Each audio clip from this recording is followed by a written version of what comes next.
घोटाला करने वाले लोग हैं।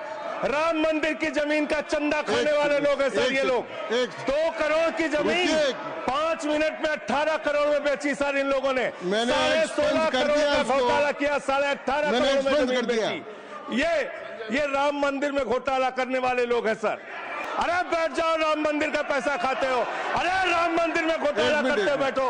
अरे राम मंदिर का चंदा खाते हो। अरे चंदा चोरो बैठो, चंदा चोरो बैठो, चंदा चोरो बैठो, बैठो चंदा चोरो, चंदा चोरो बैठ जाओ। चंदा चोर हो तुम लोग चंदा चोर हो, चंदा चोर हो तुम लोग। मान्यवर, धार्मिक संपत्तियों को कब्जा करने की एक कोशिश है। इसलिए इस बिल पर न हिंदू को खुश होना चाहिए, न सिख को खुश होना चाहिए, न ईसाई को खुश होना चाहिए, न जैन को खुश होना चाहिए, न बौद्ध को खुश होना चाहिए, क्योंकि नंबर सबका आएगा। और आज वक्फ की संपत्तियां कब्जा करके आप अपने दोस्तों को देंगे, कल गुरुद्वारे की संपत्तियां कब्जा करके आप अपने दोस्तों को देंगे, फिर चर्चों की संपत्तियां कब्जा करके आप अपने दोस्तों को देंगे, फिर बौद्धों की संपत्तियां कब्जा करके आप अपने दोस्तों को देंगे, फिर जैनों की संपत्तियां कब्जा करके आप अपने दोस्तों को देंगे, फिर मंदिरों की जमीनें कब्जा करके आप अपने दोस्तों को देंगे। श्री संजय सिंह, दोनों ही कह रहे एक दूसरे को। धन्यवाद मान्यवर, आपने एक अत्यंत महत्वपूर्ण बिल पे मुझे अपनी बात कहने का मौका दिया। मैं जैसे उदय प्रताप जी की चंद पंक्तियों से अपनी बात शुरू करूंगा। न मेरा है न तेरा है, ये हिंदुस्तान सबका है। नहीं समझी गई ये बात तो नुकसान सबका है। न तेरा है न मेरा है, ये हिंदुस्तान सबका है। नहीं समझी गई ये बात तो नुकसान सबका है। जो आकर मिल गई इसमें वो दिखलाई नहीं देती, जो नदियां मिल गई इसमें वो दिखलाई नहीं देती। महासागर बनाने में मगर एहसान सबका है। महासागर बनाने में मगर एहसान सबका है। मान्यवर, हम लोग बचपन से एक शब्द सुनते आए, सरकार माई बाप। सरकार माई बाप यानी कि जो सरकार होती है वो लोगों की माई बाप होती है, मां की तरह ख्याल रखती है, पिता की तरह ख्याल रखती है। लेकिन अगर कोई सरकार अपने बच्चों को उसका गला घोटने पे उतारू हो जाए तो वो फिर सरकार निष्पक्ष सरकार नहीं है, नहीं है मान्यवर। वो सौतेली मां है, वो सौतेली मां है, उसका व्यवहार सौतेला है। और आज आप जो काम कर रहे हैं इस बिल के माध्यम से, आप बाबा साहब डॉक्टर भीमराव अंबेडकर जी के द्वारा लिखे गए संविधान की हत्या कर रहे हैं।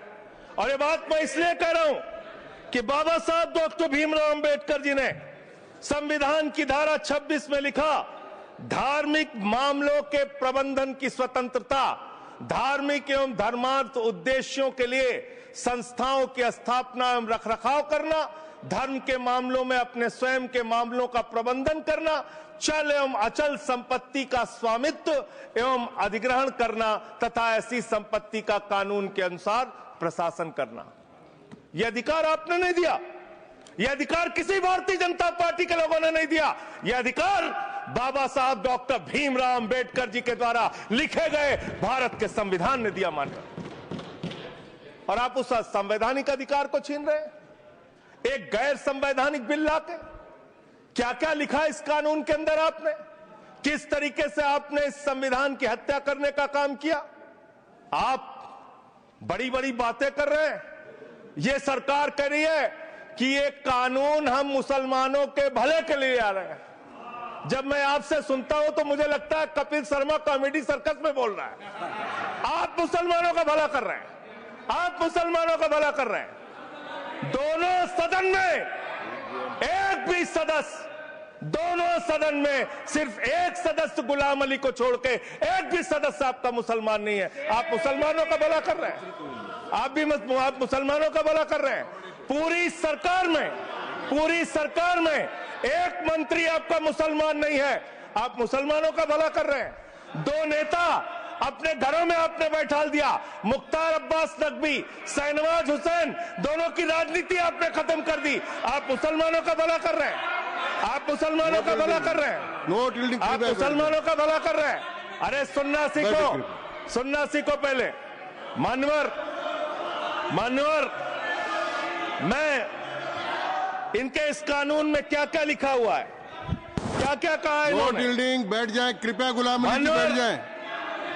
धार्मिक संपत्तियों को ये बिल कब्जा करने की नापाक कोशिश है इतनी और शांति धार्मिक है संपत्तियों को सदन में, इतनी कब्जा करने के लिए। सदन में इतनी शांति है कि आराम से आप बोलोगे तो आराम से बोल रहा हूं सर। हाँ। आप बैठे हैं तो आपको देख के वैसे ही आराम आ जाता है। आपको देख के मैं वैसे ही आराम में रहता हूं सर। आप जब है आपका संरक्षण है तो आराम से ही बोल रहा हूं। बोलिए। मान्यवर, धार्मिक संपत्तियों को कब्जा करने की ये कोशिश है। इसलिए इस बिल पर न हिंदू को खुश होना चाहिए, न सिख को खुश होना चाहिए, न ईसाई को खुश होना चाहिए, न जैन को खुश होना चाहिए, न बौद्ध को खुश होना चाहिए, क्योंकि नंबर सबका आएगा। और आज वक्फ की संपत्तियां कब्जा करके आप अपने दोस्तों को देंगे, कल गुरुद्वारे की संपत्तियां कब्जा करके आप अपने दोस्तों को देंगे, फिर चर्चों की संपत्तियां कब्जा करके आप अपने दोस्तों को देंगे, फिर बौद्धों की संपत्तियां कब्जा करके आप अपने दोस्तों को देंगे, फिर जैनों की संपत्तियां कब्जा करके आप अपने दोस्तों को देंगे, फिर मंदिरों की जमीनें कब्जा करके आप अपने दोस्तों को देंगे। आप तो वो लोग हैं जिन्होंने प्रभु श्री राम के मंदिर में भी घोटाला किया। मान्यवर, प्रभु श्री राम के मंदिर के जमीन में घोटाला किया। मैं कागज दूंगा सर, मैं कागज दूंगा। बंद कर दिया मैंने। ये लोग राम मंदिर में घोटाला करने वाले लोग हैं, राम मंदिर की जमीन का चंदा खाने वाले लोग हैं सर। ये लोग 2 करोड़ की जमीन 5 मिनट में 18 करोड़ में बेची सर इन लोगों ने। 16.5 करोड़ का घोटाला किया, 18.5 करोड़ में जमीन बेची। ये राम मंदिर में घोटाला करने वाले लोग हैं सर। मान्यवर, अरे प्रभु श्री राम के नाम का पैसा खाते हो तुम लोग। अरे बैठ जाओ, राम मंदिर का पैसा खाते हो। अरे राम मंदिर में घोटाला करते बैठो। अरे राम मंदिर का चंदा खाते हो। अरे चंदा चोरो बैठो, चंदा चोरो बैठो, चंदा चोरो बैठो, बैठो चंदा चोरो, चंदा चोरो बैठ जाओ। चंदा चोरो तुम लोग चंदा चोरो, चंदा चोरो तुम लोग, चंदा चोरो, चंदा चोरो, चंदा चोरो बैठो। 1 मिनट को प्लीज, चंदा चोरो बैठो। सभापति महोदय, Shri Gajendra Singh ji. Sir, I am not yielding sir, I am not yielding. सदस्य ने चंदा चोरी किया इन्होंने, राम का पैसा खाया, करने वाले प्रभु श्री राम का पैसा खाया सर इन्होंने। राम मंदिर का विषय, राम मंदिर में चंदा चोरी किया इन्होंने। चंदा चोर है सर ये लोग। इन्होंने प्रभु श्री राम का चंदा खाया, कृपया बैठ जाए। चंदा चोरी किया सर। कृपया बैठ जाए। राम मंदिर के संबंध में सर राम मंदिर के संबंध में कहे गए सभी शब्दों को मैं कार्रवाई से निकाल रहा हूं, कार्रवाई से निकाल दिए। 2 करोड़ की जमीन 18.5 करोड़ में खरीदी इन लोगों ने। 2 करोड़ की जमीन अयोध्या में 18.5 करोड़ में खरीदी। मान्यवर, आपने कहा कि इससे आप पिछड़े मुसलमानों का भला करने जा रहे हैं। सुनने में बहुत अच्छा लगता है कि आप पिछड़े मुसलमानों का भला करने जा रहे हैं। आपने इसमें कहा कि आप महिलाओं का भला करने जा रहे हैं। सुनने में बहुत अच्छा लगता है कि आप महिलाओं का भला करने जा रहे हैं, लेकिन ये सरकार, और यहां पे इस समय मंत्री जी नहीं है, मैं उनसे पूछना चाहता हूं, आप देश को और सदन को गलत जानकारी क्यों दे रहे हैं? मान्यवर, 2013 के वक्फ बिल में जो भारतीय जनता पार्टी की सहमति और सहयोग से पास हुआ, उसमें भी महिलाओं के लिए आरक्षण था। मना कर दीजिए कि नहीं था, मना करिए कि हम गलत बोल रहे हैं। मान्यवर, मंत्री जी ने कहा 1 करोड़ सुझाव आया। मैं आपसे पूछना चाहता हूं, कितने करोड़ ईमेल आए, कितने करोड़ पत्र आए, कितने करोड़ सुझाव आए? पूरे देश को जानकारी दीजिए, और मैं आपको दावे के साथ कह सकता हूं, जब पूरा सच सामने आएगा तो देश को पता चलेगा कितने लोग इस बिल के विरोध में थे, कितने लोग इस बिल के समर्थन में थे। मैं जेपीसी का सदस्य था मानवर, मैं कह रहा हूं आपसे लाइए। और आप पिछड़े मुसलमानों का भला करना चाहते हैं? मैं आपसे हाथ जोड़कर निवेदन करता हूं, विनती करता हूं, और हमारे जो मित्र उधर भी हैं, अगर आप मेरी बात से सहमत हैं तो समर्थन करना। समाज में छुआछूत को, बीमारी को मिटाने के लिए चलिए उठाते हैं कदम, और अगले सत्र में एक बिल लेके आइए। जितने भी हिंदुओं की कमेटियां हैं, ट्रस्ट है, बोर्ड है, उन सारे ट्रस्ट और कमेटियों में 80% आरक्षण दलित, आदिवासी और पिछड़े हिंदुओं को दीजिए। मैं समर्थन करूंगा आपका, माला पहनाऊंगा आपको। आप पिछड़ों का भला करने की बात करते हैं, आप दलितों का भला करने की बात करते हैं। आपकी मातृ संस्था आरएसएस 100 साल तक आपने एक भी दलित, पिछड़ा और आदिवासी, एक भी महिला को आज तक आरएसएस का प्रमुख नहीं बनाया। आप दलितों और पिछड़ों और आदिवासियों की आरएसएस के बारे में भला करने की बात करते कर हैं। माननीय, इस बिल में क्या लिखा है? आप जो भी बातें इस विधेयक के अलावा बोलेंगे उन सबको मैं एक्सप्लेन करूंगा। ये सच नहीं है? क्या ये सच नहीं है? सर मेरा टाइम रोका जाए। और सर बिल के बारे में बात करते हैं। माननीय मंत्री जी ने कहा आज आप इस बिल को पास कर रहे हैं, आज आपका सीना चौड़ा हो रहा है, आपको लग रहा है एक धर्म के अधिकार को आप छीन रहे हैं। नहीं, कल को आप सभी धर्मों की धार्मिक संपत्तियां छीन के आप अपने दोस्तों का देने का काम करेंगे। मैं फिर इसको दोहरा रहा हूं और फिर इसको कह रहा हूं कि आप ये करेंगे, धार्मिक संपत्तियों के कब्जा करने का काम करेंगे। और किसी गलतफहमी में मत रहिए। आपको लोकसभा के चुनाव में मात्र 36% वोट मिला है। इस देश की 64% आबादी आज भी आपके खिलाफ है, आज भी आपके खिलाफ खड़ी है। किसी गलतफहमी में मत रहिए। बड़ी बड़ी सत्ता उखड़ गई और चली गई। मान्यवर, आपने इसमें लिखा बिल के अंदर कि वक्फ कमेटी के अंदर गैर मुसलमान इसका सदस्य बन सकता है। आप क्या गुरुद्वारा कमेटी के अंदर गैर सिख को मेंबर बना सकते हैं? क्या ईसाई कमेटी के अंदर गैर ईसाई को सदस्य बना सकते हैं? क्या बौद्धों की कमेटी के अंदर गैर बौद्ध को, क्या जैनों की कमेटी के अंदर गैर जैन को आप मेंबर बना सकते हैं? और इतना ही नहीं, क्या आप हिंदुओं के ट्रस्ट में, मंदिर के ट्रस्ट में आप क्या गैर हिंदू को मेंबर बना सकते हैं? नहीं बना सकते, नहीं बना सकते। आप एक झूठ फैला रहे हैं देश भर में, देश भर में झूठ फैला रहे हैं। आप कह रहे हैं ये मैं पढ़ रहा हूं राम मंदिर का, सर, राम मंदिर ट्रस्ट। झूठ शब्द असंसिद्धि है, जो असंसिद्धि शब्द उनको निकाल दीजिए। सत्य से परे, सत्य से परे। सर ये प्रभु श्री राम के मंदिर का ट्रस्ट, मैं इसका समर्थन करता हूं। नहीं, आप सर मैं इसका समर्थन कर रहा हूं। ये सब्जेक्ट नहीं है सर, समर्थन कर रहा हूं। सुन तो लीजिए, आप कहे से नहीं सुनूंगा। डिस्ट्रिक्ट मजिस्ट्रेट प्रोसीडिंग में नहीं आएगा।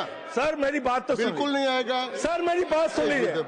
घनश्याम जी प्लीज, चेयरमैन साहब, district magistrate of Ayodhya will be ex officio trustee who will be a practising Hindu.